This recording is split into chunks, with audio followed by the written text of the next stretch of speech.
The scalpel in my hand didn't tremble once during the 6-hour surgery. Even when the heart monitor shrieked its shrill alarms and the team around me went into a state of maximum alert, my hands remained as steady as they always were.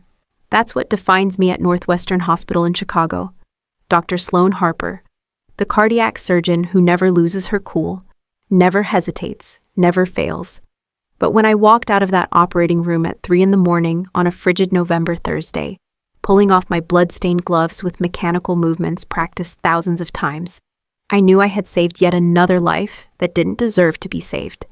The patient was a corrupt executive who had embezzled retirement funds from hundreds of employees.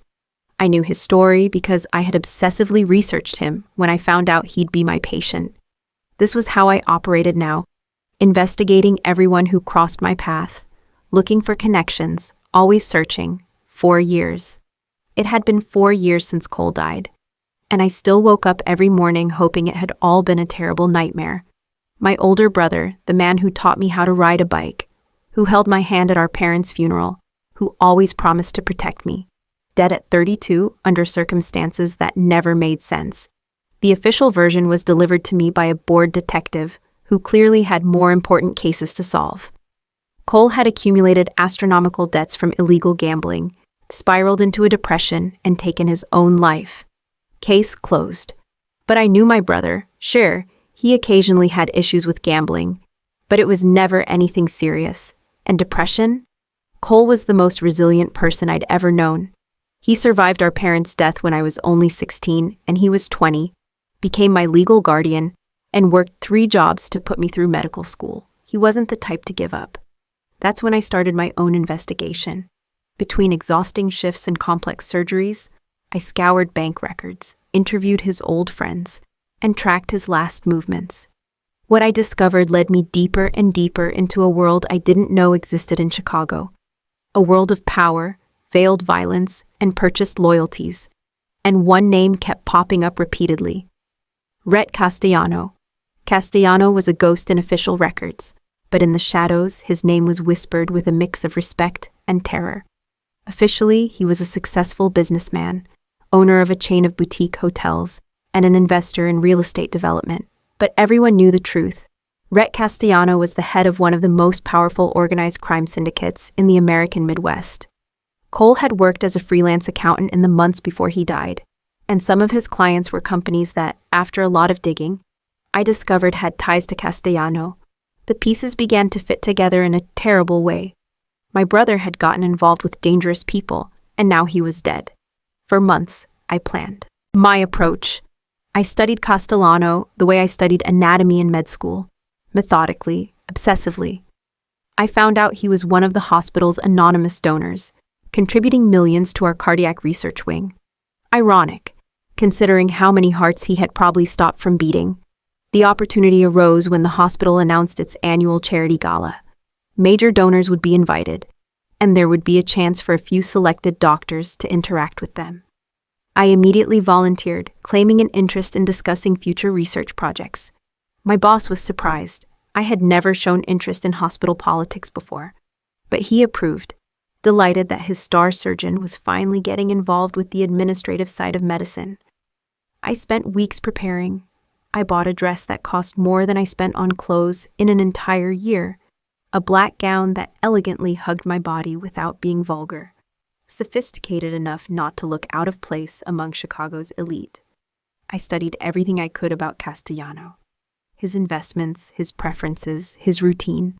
I discovered he had a fascination with astronomy, that he collected rare first edition books, that he preferred Italian wine to French. On the night of the event, as I put on my makeup in front of the mirror, I practiced my smile until it looked genuine. Sloan Harper, the Avenger, needed to disappear. In her place, a sophisticated, intelligent, and intriguing woman would emerge. One intriguing enough to capture the attention of a man accustomed to having everything. The ballroom at the Drake Hotel shimmered with crystal chandeliers and polished conversation. Doctors in uncomfortable tuxedos tried to impress bored investors. I circulated strategically, always keeping Castellano in my peripheral vision. He had arrived 20 minutes ago, surrounded by a small entourage of advisors. Even from a distance, his presence was magnetic, Tall, with broad shoulders under a flawlessly tailored tuxedo, dark hair slicked back to reveal a face that would be considered classically handsome if it weren't for the almost imperceptible scar that cut across his left eyebrow. His eyes were what drew the most attention, a stormy gray, like Lake Michigan before a tempest. When we were finally introduced, along with 3 other doctors, I felt the impact of those eyes on me like a physical force. There was an intensity in his gaze that made me immediately understand why people feared him. But there was also something more, curiosity, maybe even interest. "Dr. Harper," he said, my hand disappearing in his firm yet careful grip. "I've heard a lot about your work. They say you have the steadiest hands in Chicago." "Only in the operating room, Mr. Castellano," I replied, allowing a small smile. "Outside of it, I'm as human as anyone else." Something flickered in his eyes, amusement, perhaps. "I doubt that very much. Saving lives requires a special kind of strength that few possess." The conversation flowed with a surprising ease. We discussed advances in minimally invasive cardiac surgery, and when I casually mentioned a study on the correlation between stress and heart disease that had been published in an obscure Italian medical journal, one I knew he subscribed to because of his connections to Italy, his eyes lit up with genuine interest. At the end of the night, as the event was winding down and guests began to disperse, Castellano approached me again. This time, he was alone, without his protective entourage. "Dr. Harper, I'd like to continue our conversation about research funding possibilities. Perhaps we could have dinner next week?" My heart quickened, but I kept my expression calm. "I'd be happy to discuss how we can expand our research programs." He smiled then, and it was like watching a predator reveal its teeth. Beautiful and dangerous in equal measure. "Perfect. My assistant will be in touch to set it up." As I watched him walk away, I felt a complex mix of triumph and something more unsettling, a genuine attraction that was not part of my plan. I forced myself to remember why I was here. Cole deserved justice, and I would get it, no matter the cost. That night, lying in my bed staring at the ceiling, I replayed every moment of the interaction. Rhett Castellano was more than I expected. Smarter, more observant, more dangerously appealing. But that didn't change anything. I would enter his world, earn his trust, find out the truth about what happened to Cole, and then I would destroy him the same way he destroyed my family. What I didn't know that night was that some acts of revenge have the power to destroy not only the target, but the avenger as well. And some truths, once discovered, change everything we thought we knew about love, loss, and redemption. The first dinner was at Oriole, a 2-Michelin-star restaurant tucked away on a discreet alley in West Loop. Rhett had chosen a private table on the mezzanine, far from curious eyes. When I arrived, he was already there, studying the wine list with the concentration of someone deciphering a complex code. "Punctuality," he observed, standing to pull out my chair. "A rare quality in Chicago." "Time is life in the operating room," I replied, accepting the gesture with a nod. "It's a hard habit to break." Over the next 2 hours, I discovered that talking to Rhett Castellano was like dancing on a tightrope over a cliff. Every word had to be calculated, every reaction measured. He asked questions that seemed casual but hid traps, testing for inconsistencies, searching for lies. "What made you choose cardiac surgery?" he asked, swirling the red wine in his glass. The truth would be too revealing, that after losing my parents in a car accident, I wanted the power to fix what was broken, to save lives when my own family couldn't be saved. So I offered a half-truth. "The heart is honest," I said, meeting his gray eyes. "It doesn't lie about its condition. It's either working or it's not. There's something comforting in that certainty." Something in his expression shifted, an almost imperceptible softening. Honesty is indeed rare, especially in my world. "And what world is that exactly?" I ventured. Leaning forward slightly, he smiled, that predatory smile I was starting to recognize. "Real estate development, hospitality, various investments. Nothing as noble as saving lives." We both knew he was lying. We both knew I knew. It was a strange game we were playing, layers upon layers of mutually recognized deception. In the weeks that followed, our meetings became more frequent. Dinners turned into lunches, then coffee between my shifts.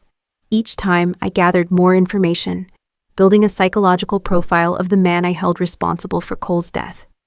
I found out that Rhett was fluent in 4 languages, that he woke up every morning at 5 to swim, no matter the season, that he had a near photographic memory for details, but pretended to forget things to make others comfortable, that his parents had died when he was 17, leaving him with a criminal empire he had to either run or be consumed by. "Did you ever consider a different life?" I asked one night, as we walked through Lincoln Park after another dinner. "Consideration is a luxury," he answered, his hands in his pockets, looking out at the dark lake in the distance. "Some people are born with choices, others are born with obligations." For a moment, I saw something vulnerable in him, a loneliness I recognized, because I carried the same. I forced myself to remember that men like him were masters of manipulation, of seeming human when it was convenient. But then there were moments that caught me off guard, like when a stray dog approached us in the park and Rhett knelt to pet it, his hands gentle in a way that contradicted everything I thought I knew about him. Or when he told me about the nights he spent in his private observatory, looking at the stars and feeling small. "Why astronomy?" I asked, genuinely curious. "The stars are honest," he said, echoing my own words about hearts. "They don't care who you are, what you've done. They just exist, distant and perfect." The physical attraction between us grew with each meeting, an electric current that made the air thick. When he touched my hand while passing the salt, when he stood a little too close while helping with my coat, when our eyes met and held contact for 1 second longer than was appropriate, it was a delicious and dangerous torture. I started dreaming about him. I'd wake up sweating, my heart pounding, his name on my lips. It was disturbing, this betrayal by my own body. How could I desire the man who destroyed my family? 3 weeks after our first dinner, Rhett invited me to an event at his penthouse. A small gathering, he said, a few associates and friends. It was my chance to see more of his world, to meet the people in his orbit.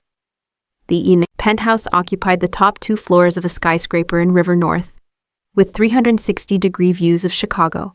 It was decorated with austere elegance, modern art on the walls, clean-lined furniture, an entire wall of first editions in a private library. And on the terrace, an observatory with a telescope that looked like it cost more than my apartment.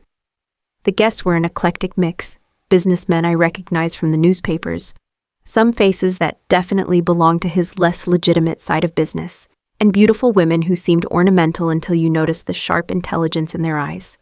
That's where I first met Jax.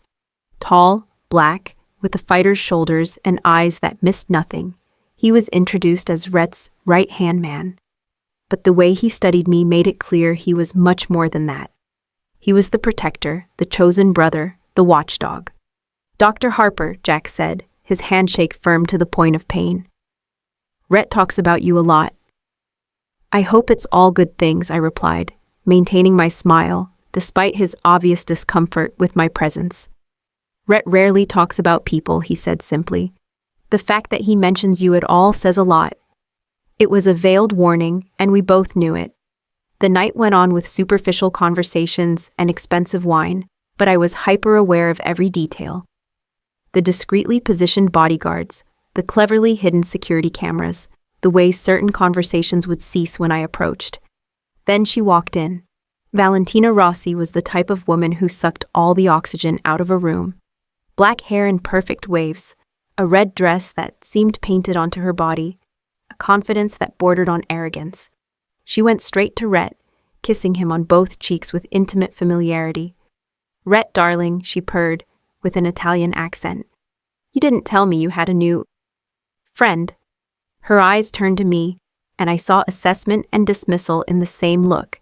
She considered me, weighed me, and found me insufficient in a matter of seconds. "Valentina," Rhett said, his voice carefully neutral. "I didn't know you were back from Europe." "Surprise," she smiled, but there was something sharp about that smile. "Europe got boring. Besides, I heard you were making some interesting changes in the business. Couldn't miss out on that." The tension between them was palpable. Unresolved history hung in the air like cigarette smoke. I forced myself to remain calm, not to show the irrational jealousy I felt burning in my chest. Dr. Harper, Valentina turned to me. Rhett has always had a soft spot for useful women. The insult was clear. I was useful, not desirable, a tool, not a partner. And he clearly values beauty too, I replied smoothly, my smile not wavering. You must have been very important to him. The past tense didn't go unnoticed. Valentina's eyes narrowed slightly. Rhett intervened before she could reply. Valentina was just leaving, weren't you, Val? It was a clear dismissal, and something dangerous crossed her face before it was replaced by another calculated smile. Of course, but we'll be seeing each other very soon, I'm sure. She leaned in to kiss Rhett's cheek again, whispering something in Italian that I couldn't understand. After she left, Rhett turned back to me. I apologize for that. Valentina can be intense. Ex-girlfriend, I asked, trying to sound casual. Something like that, he said. And for the first time since I met him, he seemed uncomfortable. A mistake from the past that insists on resurfacing. Later that night, as the party was ending, Rhett took me to the observatory. The city stretched out below us, a sea of lights against the darkness of the lake. You were different tonight, he observed, adjusting the telescope. More cautious. Your world is intimidating, I admitted, an honest truth amid so many lies. He turned to me then, and the intensity in his eyes took my breath away. You make me want to be better than my world. It was the wrong thing to say, because for a moment, I forgot why I was here. I forgot about Cole, about revenge, about justice. For a moment, I was just a woman looking at a man who was looking at her as if she were the answer to questions he didn't even know he was asking. When he leaned in, when his lips brushed mine for the first time, it was like drinking liquid fire. Every cell in my body screamed in recognition, in desire, in something dangerously close to completeness. I was the one who pulled away first, my heart hammering, my hands trembling. The same hands that never trembled. I should go, I whispered. He nodded, but I saw the same disturbance in his eyes. What was happening between us was beyond both our control, and it scared us equally. As the elevator descended, I touched my lips where his had been. I was losing control of the situation. Worse, I was losing control of myself. Cole, I thought desperately, trying to summon the rage that kept me focused. But all I could feel was the ghost of Rhett's touch, and the terrible knowledge that I wanted more. The invitation arrived on a Friday morning, delivered by a private messenger to the hospital. A heavy linen envelope with my name written in elegant handwriting. Inside, a simple card. A weekend in Wisconsin. No agenda, no expectations, just time. My hands trembled as I read it. A month had passed since that kiss in the observatory, and our dance around our mutual attraction had become almost unbearable. Each meeting was exquisite torture, gazes that lasted too long, accidental touches that burned, conversations loaded with double meanings. I knew that accepting would be crossing a line from which there was no return. But I also knew I needed deeper access to his world, to his secrets. That's what I told myself, at least. Are you going? Asked Natalie, my only close friend at the hospital, peering over my shoulder in the locker room. It's complicated, I murmured. Men like Rhett Castellano are always complicated, she said. And something in her tone made me look at her. Don't look at me like that. Everyone knows who he is, Sloane. The question is, do you know what you're getting yourself into? If she knew the truth, that I was getting into this precisely to destroy him, she'd be horrified. Or maybe impressed. It was hard to tell with Natalie. I accepted the invitation. On Saturday morning, a black SUV picked me up at my apartment. Jax was driving, his gaze meeting mine in the rearview mirror. Doctor, he said simply. Jax, I replied, settling into the leather seat. We were silent for most of the 3-hour drive, the tension between us as thick as molasses. Finally, as we turned off the main highway onto a private road lined with pine trees, he spoke. Rhett doesn't get attached to people, he said, his eyes still on the road. In 15 years, I've never seen him look at anyone the way he looks at you. Why are you telling me this? Because if you're playing him, if this is some kind of manipulation, I'm going to find out. And when I do? He let the threat hang in the air. You protect him, I observed. Always, he confirmed. It's what family does. The property took my breath away, a modern wood and glass house nestled among ancient trees, overlooking a private lake that gleamed like polished silver under the autumn sun. It was isolated, serene, and completely different from the urban ostentation I had expected. Rhett was waiting on the porch, dressed casually in jeans and a gray Henley shirt that enhanced his broad shoulders. It was the first time I had seen him out of a suit, and the effect was unsettling. He looked younger, more accessible, more dangerously attractive. "You came," he said, a genuine smile lighting up his face. "Did you doubt it?" "I hoped," he corrected, taking my bag. Hope and expectation are different things in my world. Inside, the house was all clean lines and understated comfort. Floor-to-ceiling windows framed the forest. A stone fireplace dominated the living room, and there were books everywhere, not just for display, but clearly read and loved. "It's beautiful," I said honestly. "It's not what I expected." "No one knows about this place," he admitted, pouring wine from an unlabeled bottle. "Not even most of my associates. It's my refuge." The significance of being brought here did not escape me. He was showing me something real, something private. Guilt twisted in my stomach like a snake. We spent the afternoon walking the trails on the property, talking about everything and nothing. He told me about buying this place 10 years ago, about weekends alone here when the weight of his responsibilities became too much. I talked about the pressure of holding lives in my hands, about patients I'd saved and those I'd lost. "Do you ever regret it?" I asked as we stood at an overlook with a view of the lake. "The choices you've had to make?" He was silent for so long I thought he wouldn't answer. "Regret is a luxury I can't afford," he finally said. "But yes, there are things I wish I could undo, people I wish I could have protected better." My heart quickened. Was he talking about Cole?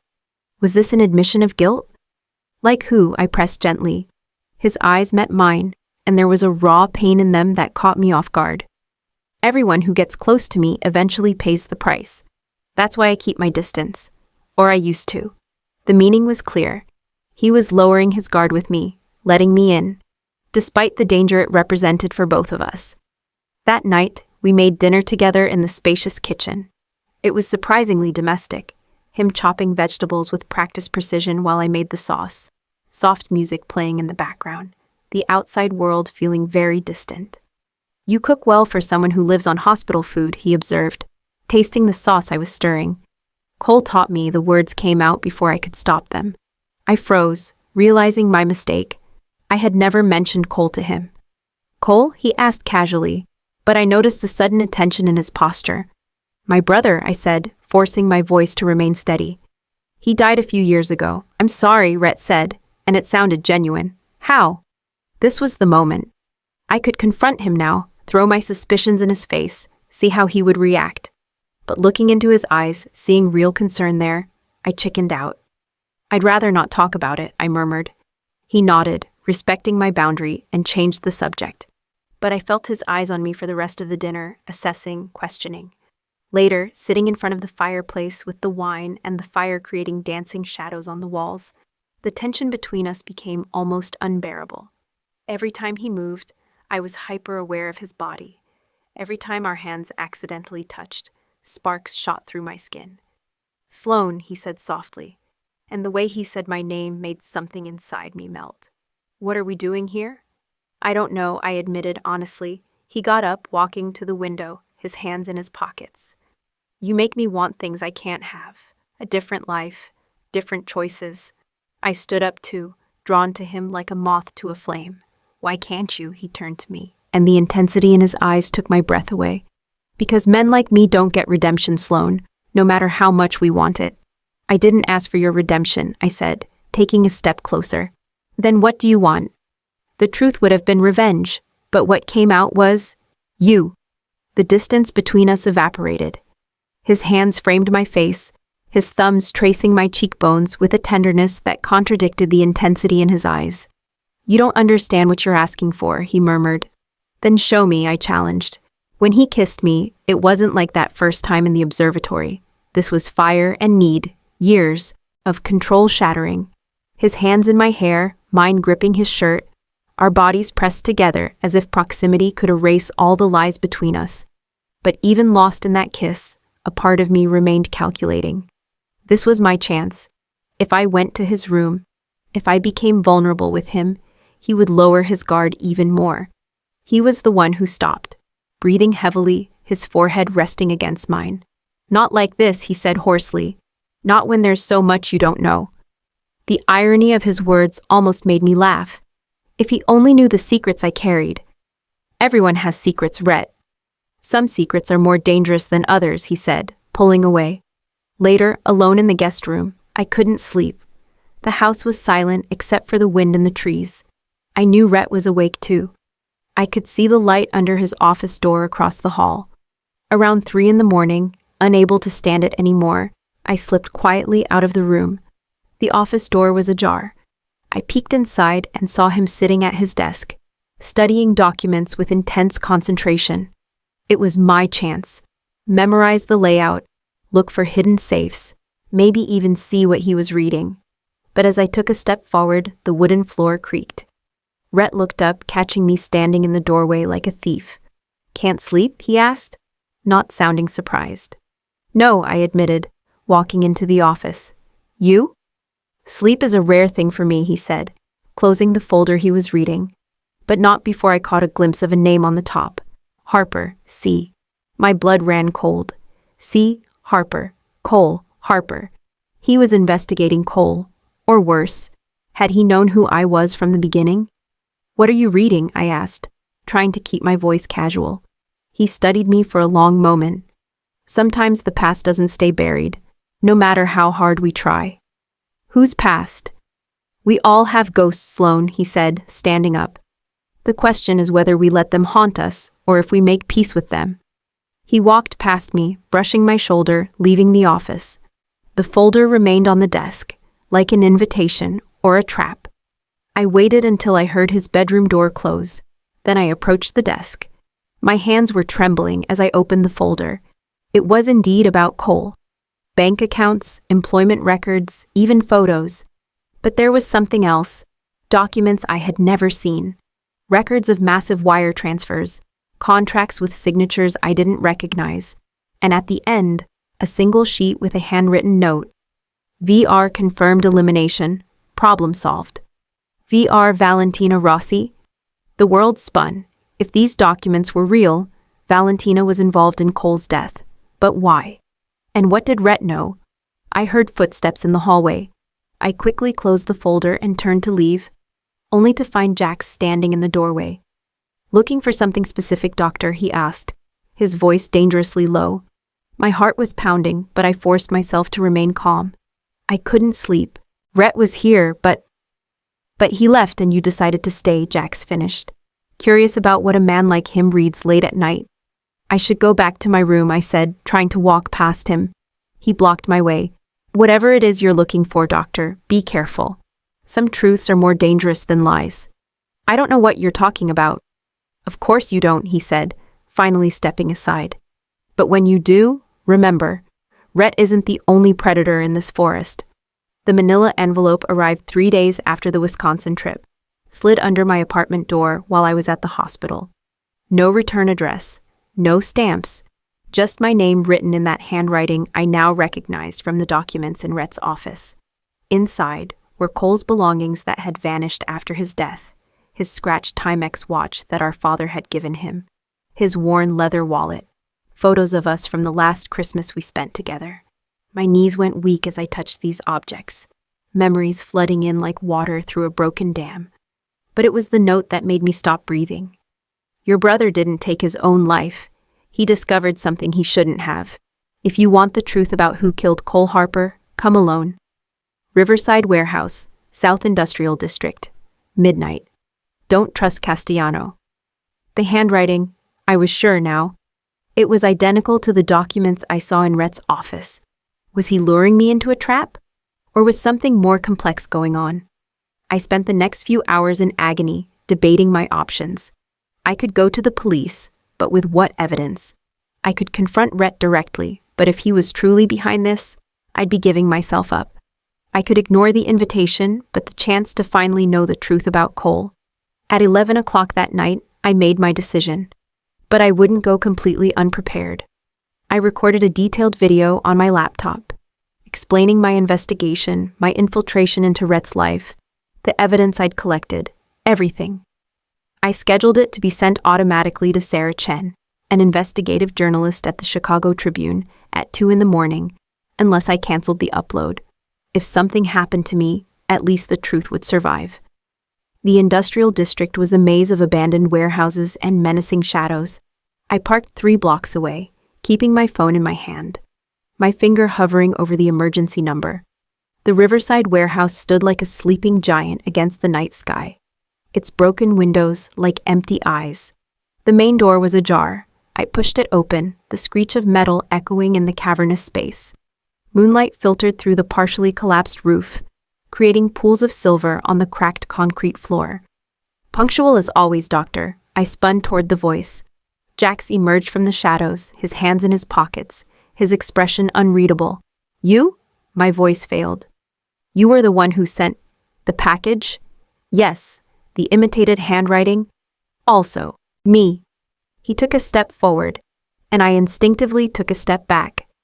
I needed to make sure you'd come alone. I needed you to believe Rhett might be behind this.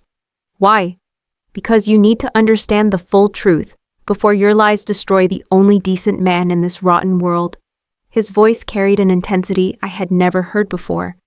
And because I found out who really killed your brother, my heart pounded. Then tell me. It's not that simple, Jack said, pulling a tablet from his jacket.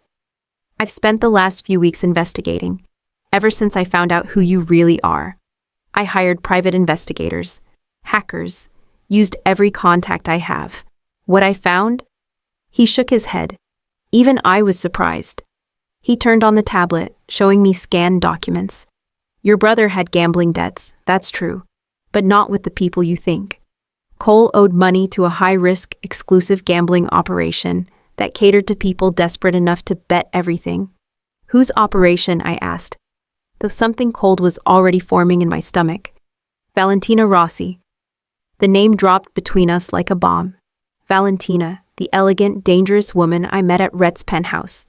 She's been running that operation for years, Jax continued, swiping through more documents, using her connections with various organized crime families, including her closeness to Rhett at the time. When Cole couldn't pay his debts, we're talking about $500,000, she saw an opportunity.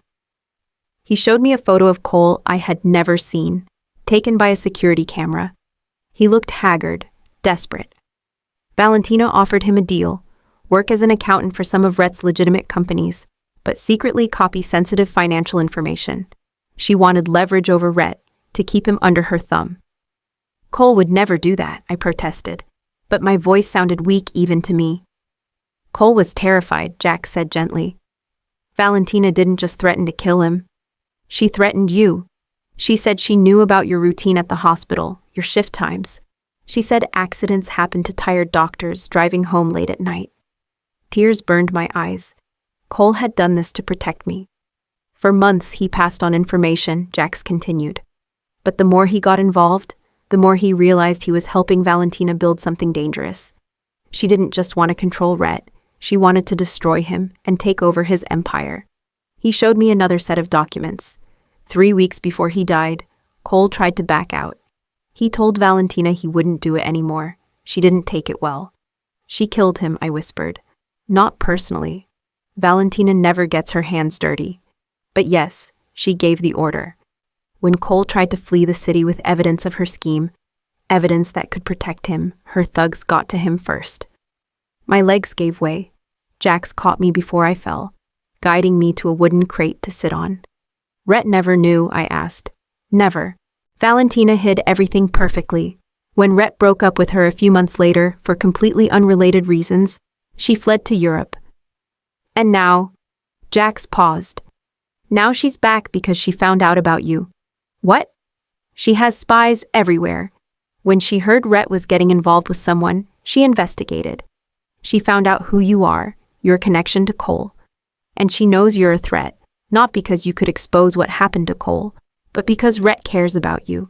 He knows? About me? About Cole? Jax shook his head. Not yet, but Valentina knows. And she's planning to use it to destroy both of you. Why are you telling me this? I asked. Why not just eliminate me as a threat to your friend? Because I see the way he looks at you, Jack said simply. In 15 years, I've never seen him look like that. And because... He hesitated. Because I understand wanting revenge for family. I lost my little brother to street violence when I was 16. It was Rhett who saved me from going down the same path. A noise echoed from the back of the warehouse. Jax immediately went on alert, his hand going inside his jacket. There wasn't supposed to be anyone else. Jax is right about everything. Rhett's voice cut through the darkness like a blade. He emerged from the shadows, and my heart stopped. How long had he been there? What had he heard? Rhett, Jax began, but Rhett raised his hand to silence him. His eyes were fixed on me, and in them, I saw a pain that was almost physical. How long have you known who I am, Sloane? Since the beginning? I couldn't lie. Not anymore. Yes. Every moment between us, every word, every touch. Was it all calculated to destroy me? Tears were flowing freely now. In the beginning, yes. I thought you had killed Cole. I wanted to make you pay.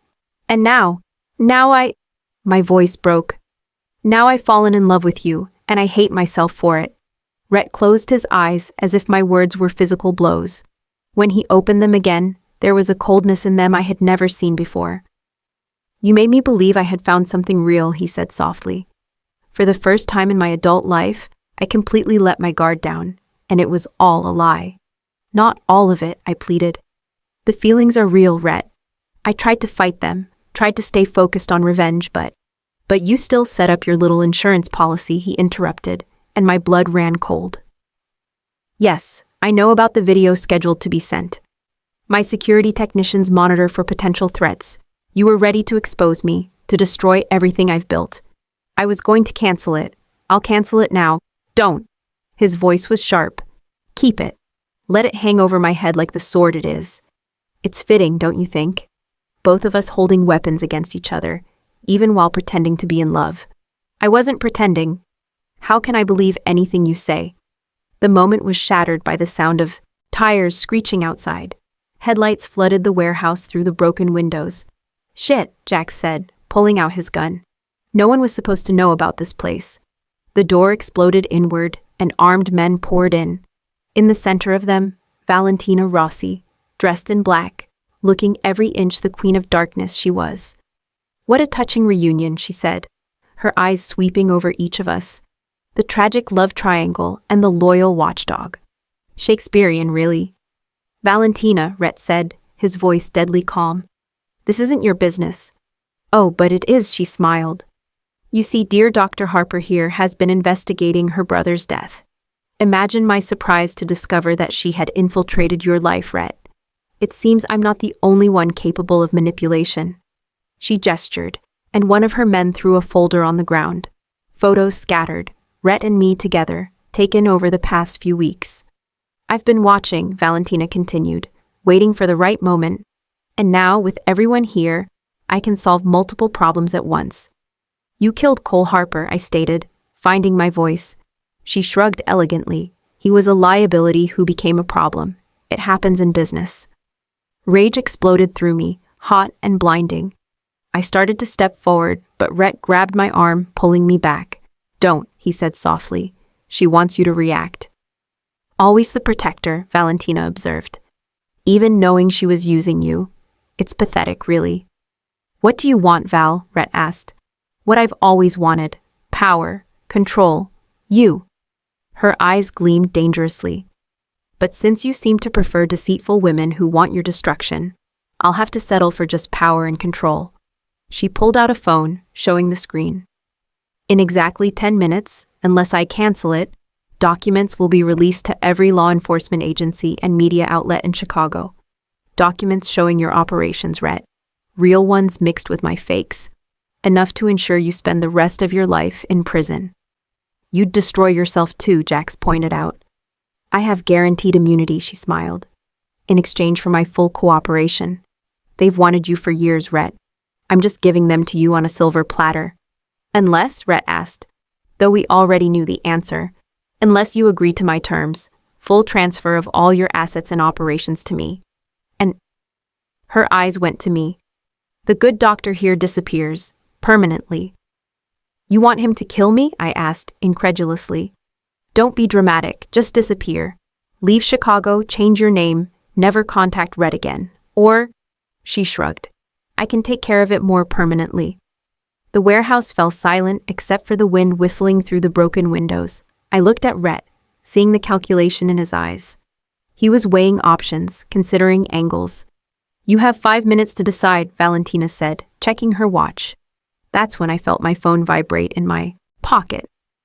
A message. I discreetly glanced down. It was from the hospital. A massive emergency. All surgeons needed immediately.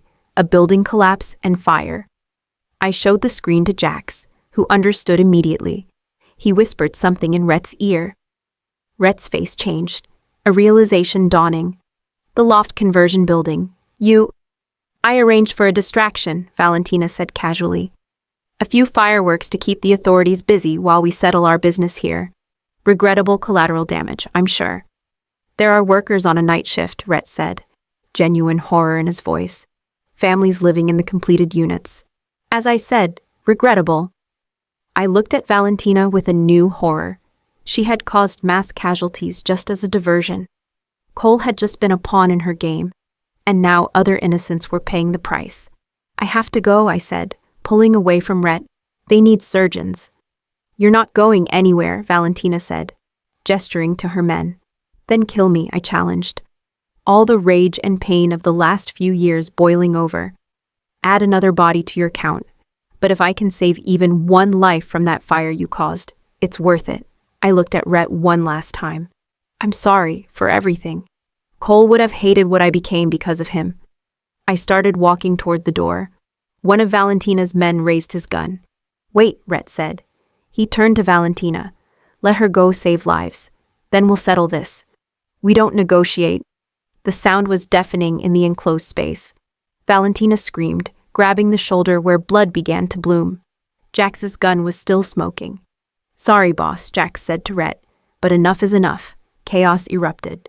Valentina's men reached for their weapons, but Rhett was already moving, throwing me behind a concrete pillar while Jax fired to provide cover. Go, Rhett yelled at me. Save who you can. Rhett, go, I ran. Gunshots echoed behind me as I sprinted to my car. As I sped toward the hospital, I saw the warehouse illuminated by flashes of gunfire in the rearview mirror. I didn't know if Rhett would survive. I didn't know if any of us would survive this night, but I had lives to save, and for the first time in 4 years, I knew exactly who I was. The emergency room was controlled chaos when I arrived. Doctors and nurses rushed between gurneys, the smell of smoke and blood heavy in the air. Natalie saw me and threw a scrub jacket my way. Operating room 3, she yelled over the noise. Severe chest trauma, 3rd-degree burns. Sloan. She paused. It's Valentina Rossi. The world stopped. What? She was in the building when it collapsed. Apparently got caught trying to leave. The paramedics barely kept her alive long enough to get her here. My mind spun. How had Valentina gone from the warehouse to the burning building, unless she had gone to ensure her planted evidence was found? Her own scheme had trapped her. Sloan, are you okay for this? Natalie asked. Noticing my hesitation, I thought of Cole. Of all the innocent lives lost tonight because of her greed. Of Rhett, possibly dead or dying somewhere. It would be so easy to let her die. To say the damage was too extensive, that there was nothing to be done. I'm fine, I said, putting on the scrub jacket. Let's save her. The operating room was prepped, the team waiting. When I saw Valentina on the table, I barely recognized her. Burns covered 60% of her body, her chest rising and falling irregularly with assisted breathing. Massive internal bleeding, the anesthesiologist reported, pressure dropping fast. I took the scalpel, and for the first time in my career, my hand trembled. Not from fear or nerves, but from rage. This woman killed Cole. She tried to kill Rhett. She caused the death of innocents tonight. Dr. Harper, the scrub nurse said, concerned. I took a deep breath, centering myself. I was a doctor. I had taken an oath. And more importantly, I wasn't her. I wasn't a murderer. Beginning incision, I said, my voice steady again. The next 3 hours were some of the most challenging of my career. Valentina died twice on the table, and twice we brought her back. Every time her heart stopped, I thought about letting her go. Every time, my hands moved automatically to save her. During the second hour, she began to partially wake up despite the anesthesia, a rare but not impossible phenomenon with severe trauma. Her eyes opened, wild and unfocused. "No, it wasn't supposed to be like this," she murmured, her voice hoarse. "The fire. Too fast. Cole knew too much. He had to die." The anesthesia nurse looked at me in alarm. "She's delirious. Keep recording," I said calmly. All operating rooms had audio and video recording for medical review purposes. Increase the sedation, but Valentina continued, as if she needed to confess before it was too late. "Rhett, always Rhett. If I can't have him, no one can. The documents, faked, all lies." "Pressure dropping again," someone said. I worked faster, suturing blood vessels, repairing damaged organs. My hands moved with practiced precision while my mind processed her confessions. She had confirmed everything: killing Cole, framing Rhett, the fire. "Dr. Harper," a voice came over the intercom. "There's someone here who insists on seeing you, says it's urgent." "I'm in the middle of surgery." "It's Rhett Castellano." My heart pounded. He was alive. "Tell him I'll be out in an hour," I managed to say. But as I turned back to Valentina, I saw something on the monitors that made me freeze. Her heart was failing, not because of the injuries, but because of something more. I looked closer and found it. A surgically implanted poison capsule near her heart, now rupturing. "She has a cyanide capsule," I said urgently. "Rigged for failsafe. We need to—" It was too late. The poison was already in her bloodstream. Valentina Rossi had planned her own exit in case she was captured, and had inadvertently activated it. We worked for another 20 minutes, but it was useless. At 4:47 a.m., I declared Valentina Rossi dead. I walked out of the operating room exhausted, emotionally and physically drained. Rhett was in the hallway, leaning against the wall. His tuxedo was torn, blood, I didn't know if it was his or others, staining his shirt. Jax was with him, his arm in a makeshift sling. "She's dead," I said simply. Rhett nodded, his face expressionless. "You tried to save her." "Yes." "Even knowing what she did." "Yes." He approached, and now I could see exhaustion etched into every line of his face. "Why?" "Because I needed to prove, to myself more than anyone, that I'm better than her, that I didn't become the monster I was hunting." "You were never a monster, Sloane. I lied to you, I manipulated you, I planned to destroy you, and I let you," he said softly. "Part of me always knew you were hiding something, but I wanted so badly to believe I had found something real that I ignored my instincts." "It was real," I whispered. "It is real. My feelings for you. Built on lies." "No." I took a step closer. "Built despite the lies. I fought them, Rhett. I tried to stay focused on revenge. But you showed me that there was more to you than the monster I imagined. And more to me than just rage." He closed his eyes. "I don't know if I can trust you again. I know. I don't know if you can trust me. My world, it's dangerous. People around me get hurt. I know. So where does that leave us?" Before I could answer, a detective approached. "Mr. Castellano? We need your statement about the events of this evening." Rhett nodded. Before he left, he turned to me one last time. "Did you cancel the video?" "Yes," I said. "As soon as I got to the hospital." "Why?" "Because the truth came out. Valentina confessed everything during surgery. It's on tape. Cole will have justice, but not through vengeance." Something softened in his eyes. "Your brother would be proud of you." Then he was gone, following the detective, Jax at his side as always. I stood there in the hospital hallway, still in the surgical clothes stained with the blood of the woman who killed my brother. Watching the man I loved walk away, I didn't know if I would see him again. I didn't know if we deserved a second chance, but for the first time in 4 years, I felt something besides rage and pain. I felt possibility. The next few weeks would be crucial. There would be investigations, questions, consequences. Valentina's recorded confession would clear Rhett's name of many things, but not all. He still had his own demons to face, his own choices to make about who he wanted to be. And me? I had my own reckoning to face. I could go back to my life before, the dedicated surgeon with no connections, no risks, no love. Or I could choose something different, something harder but potentially more rewarding. My pager buzzed. Another patient needing surgery, another life to save. As I walked toward the next operating room, I made a decision. I would save lives. It's what I did, who I was. But I would also live my own. No longer consumed by revenge, no longer defined by loss. Cole was dead, but his memory deserved better than a sister destroyed by hatred. He deserved for me to find happiness, even if it was complicated, even if it came with risks. And Rhett? Well, time would tell if we could build something real from the ashes of our mutual lies. But if Chicago had taught me anything, it's that sometimes the most beautiful things grow in the most improbable places. The operating room door closed behind me, and I took the scalpel again. This time, my hand didn't tremble. 3 months passed since that night at the warehouse. The Chicago winter had set in with a vengeance, covering the city in layers of snow and ice. I threw myself into my work, taking extra shifts, volunteering for the most complex surgeries. It was easier than thinking, easier than feeling. The investigation into Valentina Rossi had been closed quickly. Her recorded confession, combined with the evidence Jax had collected, painted a clear picture of her criminal activities.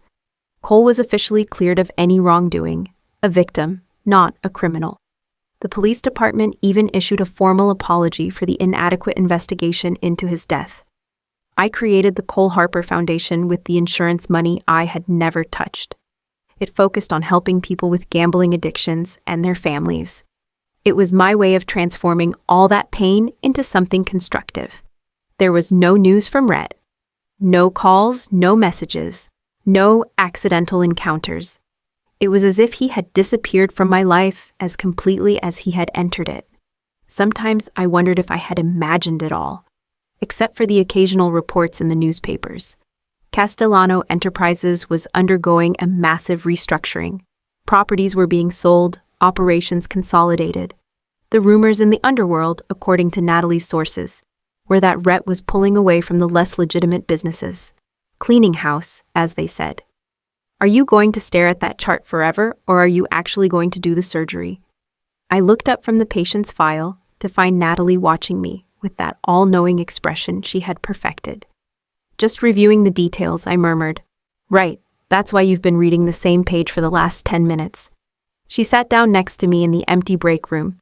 Sloan, it's been 3 months. Maybe it's time to what? Move on? Forget? To stop punishing yourself. I looked at her, surprised. I'm not.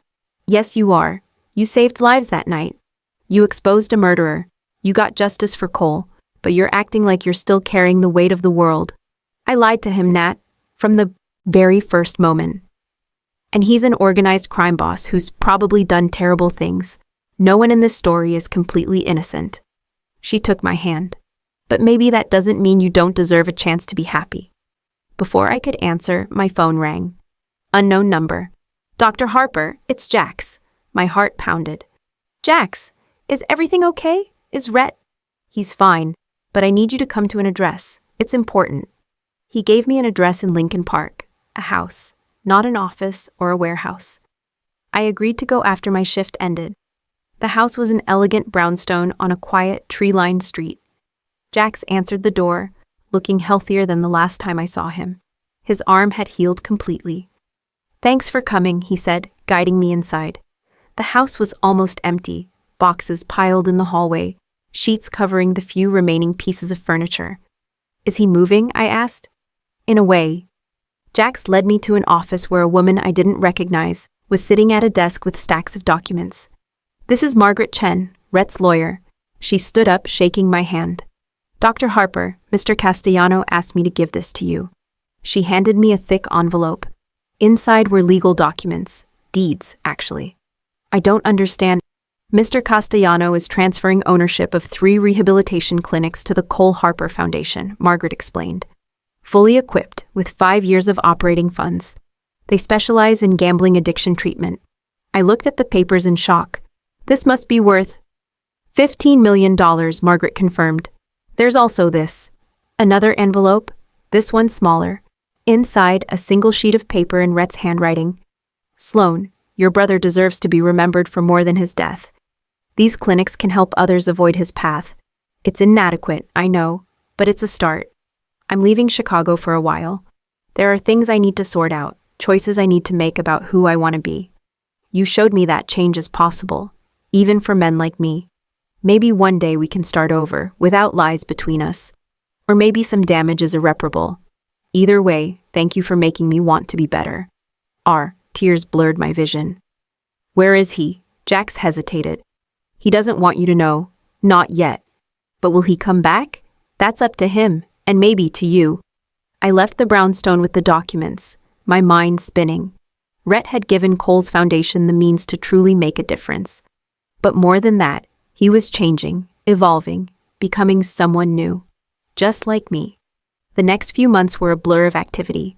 I oversaw the integration of the clinics into the foundation, hired staff, and developed treatment programs.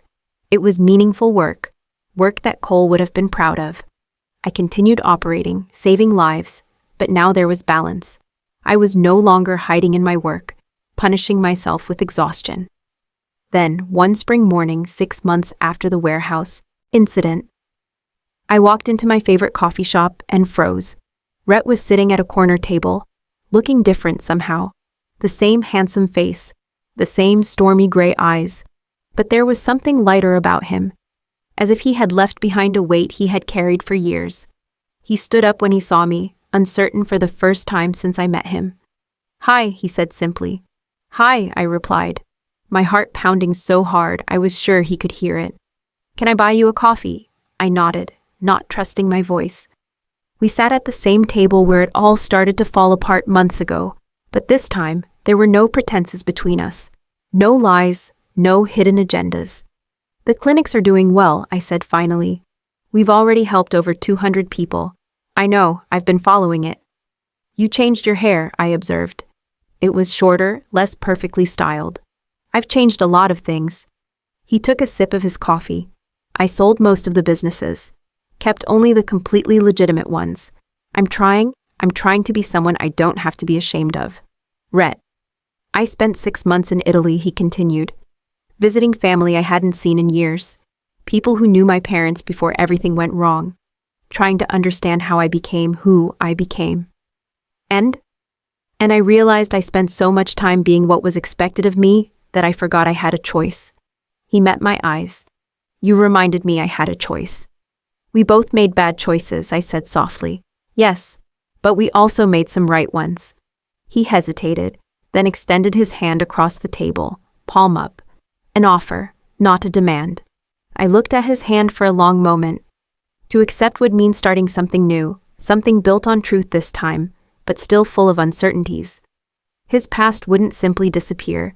My tendency to control, to manipulate when afraid, still existed. But Cole had died from fear. Fear of Valentina, fear for my safety, fear that there was no way out. I wouldn't dishonor his memory by living in fear too. I took Rhett's hand. No lies this time, I said. No lies, he agreed. Just two imperfect people trying to figure out if they can build something real. It's going to be hard. The best things usually are. We sat there in that ordinary coffee shop, holding hands with no grand promises or dramatic declarations. Just two survivors who had found each other through tragedy and deception, and were now choosing to try something different. Outside, Chicago continued its endless hustle, but inside that small coffee shop, time seemed to have paused. It wasn't a fairy tale ending. It was better. It was an honest beginning. My phone rang. The hospital. I have to go, I said, but I didn't let go of his hand right away. Dinner tonight? He asked. We can talk. Really talk. Yes. As I got up to leave, he said, Sloan, I'm selling the penthouse. I bought something smaller, a place that doesn't carry so many ghosts. I smiled. New beginnings. For both of us. I walked out of the coffee shop and headed toward the hospital, my steps lighter than they had been in months. I didn't know if Rhett and I would work out. I didn't know if love could truly grow from such poisoned soil. But I knew this. Cole would have wanted me to try. He would have wanted me to find happiness. even if it came from an unexpected place. He would have forgiven me for the lies I told, for the lines I crossed. More importantly, I was finally starting to forgive myself. The city stretched out before me, full of possibilities, and for the first time since Cole's death, I was ready to embrace them. This wasn't the end of the story. It was just the end of the first chapter. What would come next? Redemption or ruin? Love or loss? Only time would tell. But at least now, there would be truth. And maybe, just maybe, that would be enough.